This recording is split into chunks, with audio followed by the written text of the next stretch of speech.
Good morning or good day, everyone. I am tasked to discuss the major division of the fingerprint classification. So,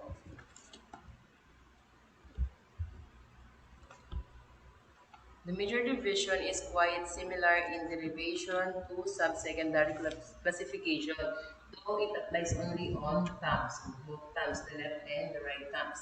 This is done by ridge counting the loops and ridge tracing the whorls appearing on the thumbs. The result of the ridge count of the loop is exhibited on the right upper corner of the block, where that loop is found and later on is expressed by a letter symbol in the classification line. So the whorls are ridge trace as is done in the subsecondary classification, and the letter symbol is represented on the right upper corner of the block or found it is also exhibited on the classification line. So there are three sets of rule for symbols are used in loops whenever both loop patterns appear in the task. The place for the symbol of the major division is on the left side of the primary classification in the classification line. The right thumb is the numerator while the left thumb is the denominator. So we have rule number one. The ridge count of the right thumb is represented in the numerator by the symbol of capital letter S, M, and L, which arrive at as follows. Number one, a ridge count of 1 to 11 is small. It is represented by capital letter S. Ridge count of 12 to 16 is represented by capital letter M. And the ridge count of 17 or more is represented by capital letter L, which is large. So rule number two, the ridge count of the left thumb is represented in the denominator by the same symbol. So we have capital letters S, M, and L. Rule number three, when there are 17 ridges or more making a large in the denominator, the combination changes in the numerator. So thus, a ridge count of 1 to 17 is small. It is represented by capital letter S. A ridge count of 18 to 22 is medium and is represented by capital letter M. And the ridge count of 23 or more is large and is represented by capital letter L. So ito yung sinasabi sa ating rules.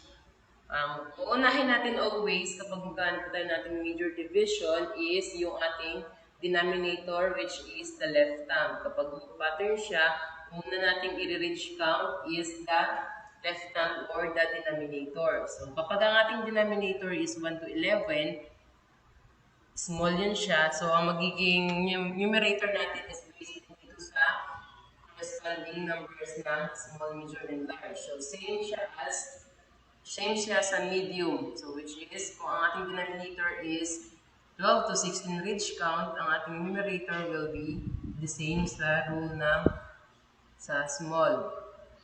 But magbabago siya dito kapag ang ating denominator is 17 or more. Ang ridge count is 17 or more. Kapag ang denominator natin ay may marami or more than 17 ridge count, ang numerator natin is magbabago. Kung halimbawa, sa ating right thumb, ang numerator natin is 1 to 17. Kung meron siyang 16 na ridge count, mag-fall siya sa small. So, kahit na 16 siya. Different siya doon sa unang dalawa. Ang papansin natin ang 16 is sa medium na dapat siya. Pero dahil ang ating denominator ay more than 17 ang ridge count, magbabago ang value niya sa numerator. So kung ang ating ridge count is 18 to 22, magiging medium siya, which is represented by capital letter M ang ating numerator.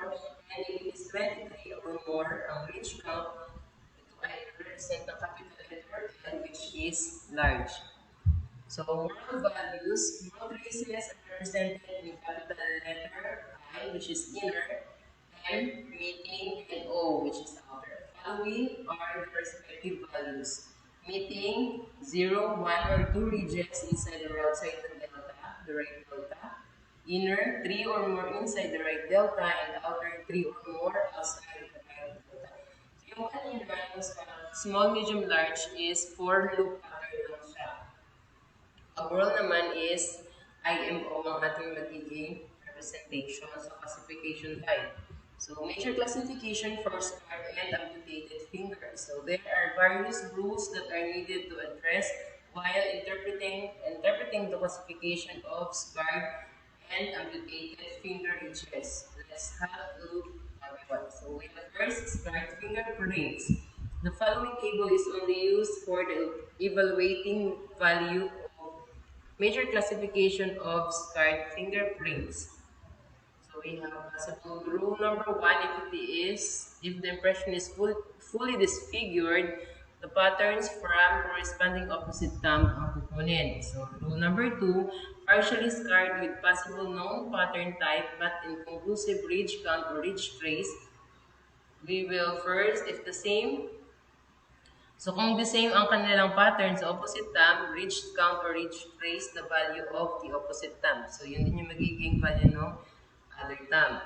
If different general patterns, we will probably ridge count, ridge trace for the assigned value.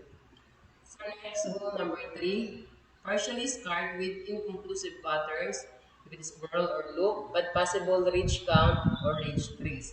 Ridge counting or tracing of partially scarred thumb with the opposite thumb pattern type.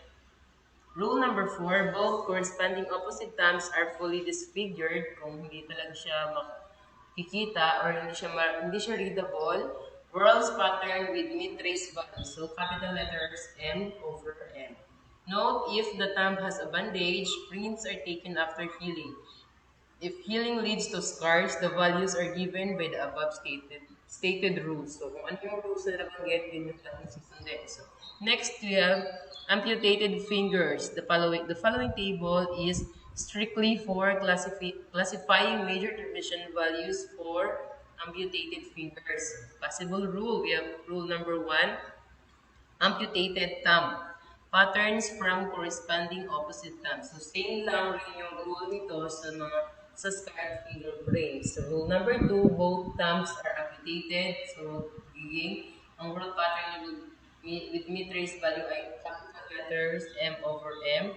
So, kung all fingers are amputated, same sa rule number two. So, rule number four, if both hands are amputated, footprints are used. So, to sum it all, ito yung ating, para mas madali siya. So, ang division is major division. Focus niya lang ay fingers, number 1 and number 6, which are the thumb. And, ang patterns to consider is only loops and roll patterns. And if it is loop, we will do the ridge counting. And if it is roll, we will ridge trace. So major goes to the left of the primary classification in the classification line. So major can only be a capital letter S, M, L, or I, and O.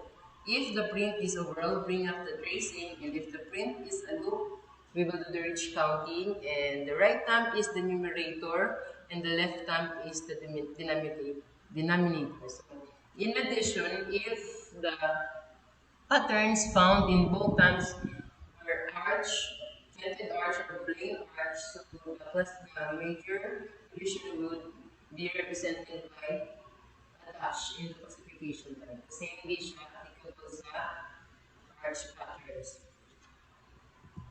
So that is my presentation for today. Thank you.